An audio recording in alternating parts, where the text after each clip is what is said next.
요한계시록 16장 10절에서 16절 말씀. 또 다섯째 천사가 그 대접을 짐승의 왕자에 쏟으니 그 나라가 곧 어두워지며 사람들이 아파서 자기 혀를 깨물고 아픈 것과 종교로 말미암아 하늘의 하나님을 비방하고 그들의 행위를 회개하지 아니하더라. 또 여섯째 천사가 그 대접을 큰 강 유브라데에 쏟음에 강물이 말라서 동방에서 오는 왕들의 길이 예배되었더니 또 내가 보매 개구리 같은 새 더러운 영이 용의 입과 짐승의 입과 거짓 선지자의 입에서 나오니 그들은 귀신의 영이라 이적을 행하여 온 천하 왕들에게 가서 하나님 곧 전능하신 이의 큰 날에 있을 전쟁을 위하여 그들을 모으더라. 보라, 내가 도둑같이 오리니 누구든지 깨어 자기 옷을 지켜 벌거벗고 다니지 아니하며 자기의 부끄러움을 보이지 아니하는 자는 복이 있도다. 새 영이 히브리어로 아마겟돈이라 하는 곳으로 왕들을 모으더라. 아멘. 안녕하세요. 승리한산 가족 여러분, 그리고 강성성경연구원 여러분. 오늘은 요한계시록 16장 10절에서 16절 말씀을 자기의 부끄러움을 보이지 않는 자가 복이 있다라는 제목으로 함께 나눠보도록 하겠습니다. 우리가 어제 말씀부터 시작해서 바로 7 대접의 심판을 살펴보고 있습니다. 어제는 첫 번째부터 네 번째까지 봤고 우리가 오늘 5번째부터 보도록 하겠습니다. 자, 네 번째에서 나타났던 특징들이 다시 5번째에도 반복되는 것을 볼 수 있습니다. 그 내용은 하나님의 심판에 대한 악한 자들, 회개하지 않는 자들의 특징입니다. 10절을 봅시다. 또 다섯째 천사가 그 대접을 짐승의 왕자에 쏟으니 그들이 가지고 있는 권력에 쏟았어요. 그랬더니 어떻게 돼요? 그 나라가 곧 어두워지며 사람들이 아파서 자기 혀를 깨물고, 하나님께서 주시기도 하시지만 걷어가시기도 하세요. 하나님께서 주권적으로 통치하고 계시고 때로는 위임하고 계시지만 하나님께서 심판하실 때는 그것을 하나님의 뜻에 의해서 거두실 수 있습니다. 그래서 5번째 천사가 대접을 쏟으니까 이 짐승들의 왕자가 무너지기 시작했어요. 그들이 힘을 잃었어요. 그리고 사람들이 그것 때문에 아파해요. 근데 아파할 때 무엇을 해요? 오히려 자기 혀를 깨물어요. 이들이 이제 이 아픈 것에 대한 해결책으로 자기 혀를 깨무는 것으로 이 일을 해결하려고 그런다는 거예요. 이것은 뭐예요? 자기들이 아픔을 더 큰 아픔으로 잊어보려고 하는 헛된 노력에 불과해요. 말세 때에 나타나는 특징이 무엇이냐면 바로 어리석은 자들이 어리석은 방법으로 자신의 문제를 해결하려고 그런다는 것입니다. 이 문제를 해결할 수 있는 유일한 방법은 뭐예요? 우리가 11절을 봅시다. 아픈 것과 종기로 말미암아 하늘의 하나님을 비방하고. 완전히 반대되는 행위죠. 어떻게 해야 돼요? 하나님께 회개해야 돼요. 하나님께 돌이켜야 돼요. 하나님께 간구해야 돼요. 그 은혜를 의지해야 돼요. 근데 어떻게 해요? 비방하고 더 나아가서 그들의 행위를 회개하지 아니한다는 거예요. 이것이 바로 네 번째 재앙에서 우리가 같이 볼 수 있었던 부분이잖아요. 그들이 비방하고 회개하지 않고 원망하는 것이 계속적으로 반복돼요. 이것이 어리석은 자들의 특징이에요. 심판의 대상이 되는 자들의 특징이에요. 자, 그리고 나서 이제 놀라운 일들이 일어납니다. 12절을 보면은 이제 6번째 천사의 대접이 부어지는 것을 볼 수 있는데 어떤 일이 일어나나 봅시다. 6째 천사가 그 대접을 큰 강 유브라데에 쏟음에. 성경에는 이 유브라데에 대해서 자주 언급이 되고 있어요.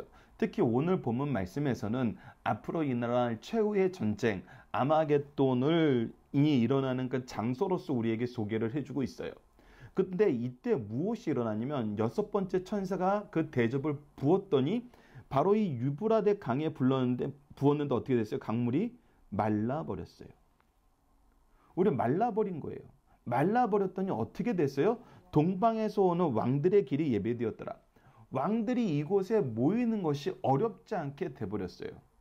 그러니까 오히려 이들이 모여서 하나님을 대적하는데 어렵지 않도록 환경을 조성시켜 놓은 거예요.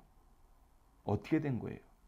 하나님께서 이들을 심판하기로 작정하셨다는 거예요. 근데 오히려 이들은 이것을 무슨 증거로 봐요? 하나님을 더 열심히 대적할 수 있는 그런 기회로 보고 있는 거예요.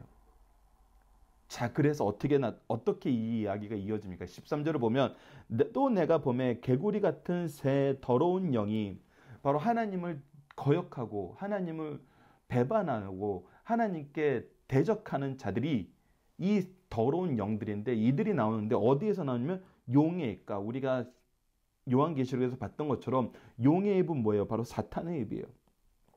사탄의 입에서 나오고, 짐승은 뭐예요? 세상의 국가로서 대적자들을 대적하는 세력들을 대표하죠. 그래서 대적자들이에요. 그리고 거짓 선지자들의 입에서 나와요. 이것들이 바로 하나님을 대적하고 하나님의 말씀을 대적하고 예수 그리스도를 대적하면서도 자신들은 하나님을 믿는다고 얘기하고 하나님의 뜻에 따른다고 얘기하고 자신이 얘기하고 행하는 것이 하나님이 기뻐하는 것이라고 잘못된 주장을 하는 자들의 입에서 바로 이들이 나오는데, 이들이 어떻게 하냐면, 그들은 이들에 대한 정의가 뭐냐면 귀신의 영이라고 분명히 얘기하고 있어요. 그들이 무엇을 해요? 이적을 행해요. 이적을 행하는 이유는 뭐예요? 바로 또다시 유혹하기 위함이에요. 현혹하기 위함이죠. 온 천하 왕들에게 가서 하나님 곧 전능하신 이의 큰 날에 있을 전쟁을 위하여 그들을 모으더라. 누구에게 대적하기 위해서 힘을 모으는 거예요? 하나님께 대적하기 위해서 힘을 모으는 거예요. 도무지 회개함이 없이 끝까지 대적하려고 그래요. 그리고 하나님은 이들에게 최후의 심판을 내리기 위해서 오히려 이들이 모이도록 환경을 조성시켜 주시고 그들이 마지막 심판 때가 가까웠음을 가르쳐 줍니다. 왜 요한계시록 말씀을 주셨어요? 그들이 착각할 수 있어요. 그들이 오히려 모일 수 있는 여건, 그들이 연합할 수 있는 여건, 그들이 연합해서 하나님을 대적할 수 있는 여건이 형성되는 것을 보고 오히려 하나님을 이길 수 있는 환경이 조성되어 있다. 우리가 계속 거역해서 승리할 수 있는 환경이 조성되어 있다라고 해서 이것은 뭐 천운이다라고 얘기할 수도 있고 정말 절호의 찬스다라고 얘기할 수 있고 이런 어리석은 결단을 내릴 수 있는데, 그때 무엇을 봐야 되냐면 이것이 하나님께서 준비해 놓으신 과정 안에서 이루어지는 일이라는 걸 봐야 된다는 거예요. 그렇기 때문에 이런 일이 있을 때 우리는 뭐 해야 돼요? 회개를 외쳐야 돼요. 회개를 외쳐야 돼요. 회개하라, 천국이 가까웠다고 외쳐야 돼요.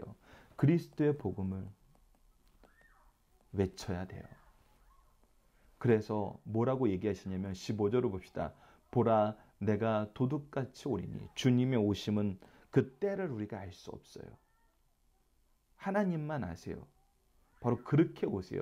그렇기 때문에 우리는 이 때가 가까움을 알고, 이러한 일이 계속 일어났을 때 이 때가 가까움을 알고, 주님께서 도둑같이 오신 그 때가 가까움을 알고 누구든지 깨어 있어야 돼요.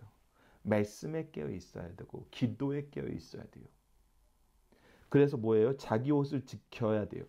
우리의 의로운 옷을 입히신 예수 그리스도께서 우리에게 은혜를 베푸시는 것처럼 복음의 옷을 입어야 돼요. 정결의 옷을 입어야 돼요. 거룩함의 옷을 사모해야 돼요. 그래서 벌거벗고 다니지 말아야 돼요. 자기의 부끄러움을 보이지 말아야 돼요. 내가 부끄러움을 가린다는 것은 무엇하는 거예요? 내가 이것을 가려서 꾸미는 것이 아니에요. 화장을 해서 덮는 것이 아니에요. 우리의 옷은 뭐예요? 예수 그리스도께서 입히신 의의 옷이에요.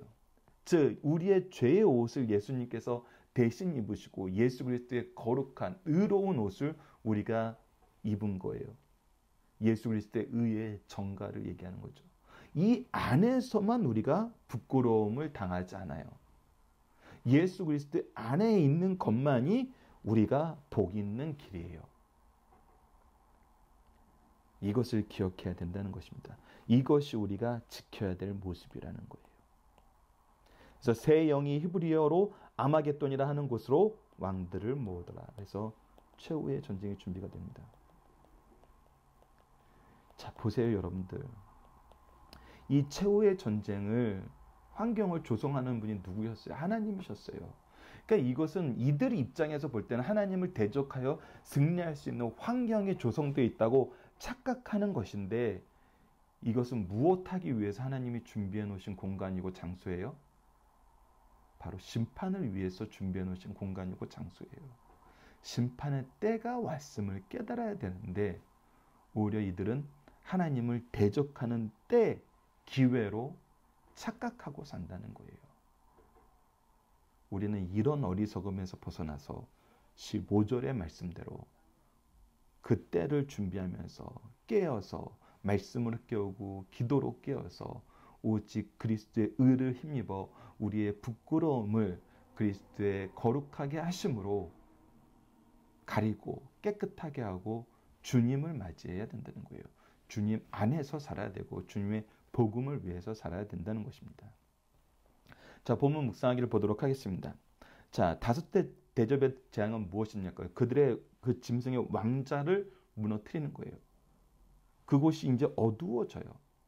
그리고 그 어리석은 자들은 자기 혀를 깨물어서 이것을 해결하려고 해요. 다섯째 재앙을 받은 자들은 어떤 반응을 보입니까? 오히려 그들의 아픔과 종기로 말미암아 하나님을 비방하고 도무지 회개함이 없어요. 여섯째 대접의 재앙의 내용은 무엇입니까? 큰 강 유브라데 강에 쏟아서 강물이 말라 그들이 오는 길이 평안하게 만들어요. 근데 이 평안하게 만든 것을 이 어리석은 대적자들은 어떻게 여겨요? 자기들이 전쟁을 위해서 모을 수 있는 찬스로 여겨요.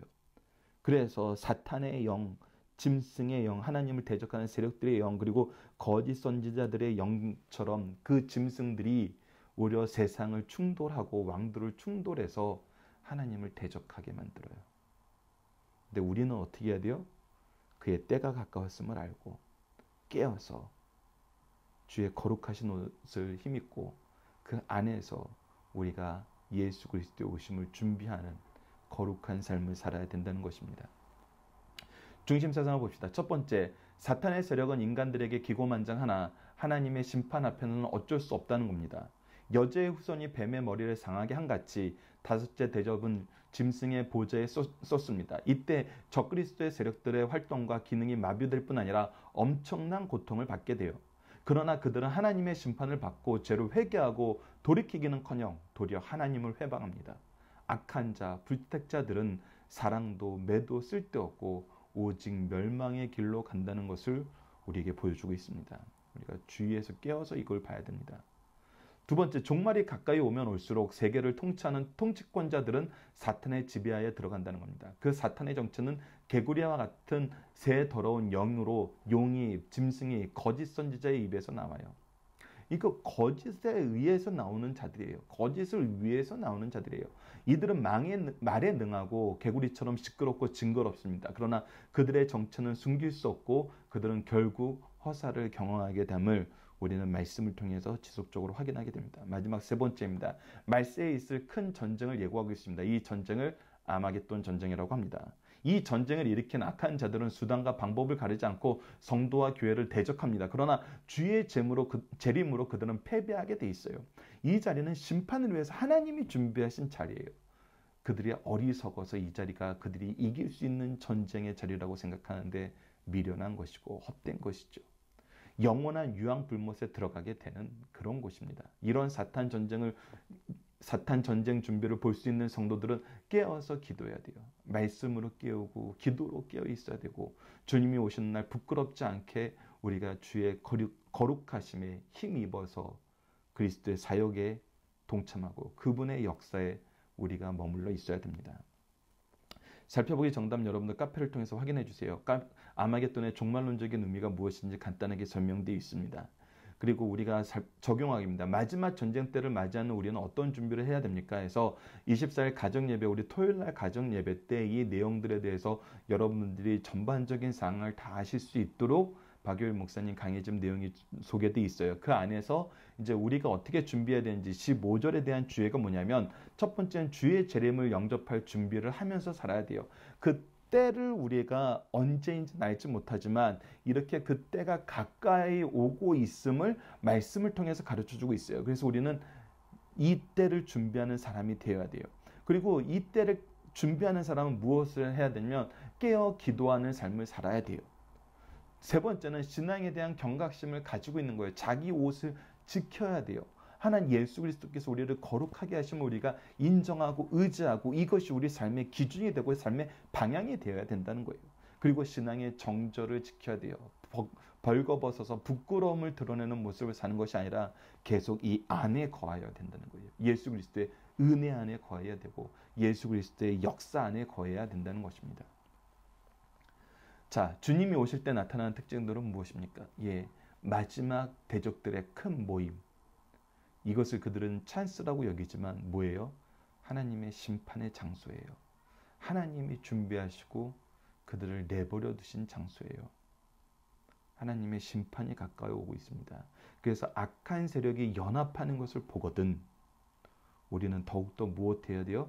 근신하여 깨어있고 거룩함 속에서 우리의 구원에 대해서, 우리의 거룩함에 대해서 더욱 깊이 있게 우리가 묵상하면서 지내야 된다는 것입니다. 자, 말씀을 기초로 기도하기를 통해서 마치겠습니다. 하나님, 마지막 때에 우리가 더욱 힘써 깨어 기도하게 하여 주소서. 합심하여 기도하게 하시고 우리가 주님의 거룩한 옷을 입고 구별된 삶을 살게 하여 주소서. 주님이 주신 삶의 질서와 능력과 은혜로 살게 하소서. 주님이 오실 때 준비된 신부처럼 등불을 가지고 맞이하게 하시고 그날을 기다리며 사모하며 깨어있게 하여 주소서. 예수님 이름으로 기도드립니다. 아멘.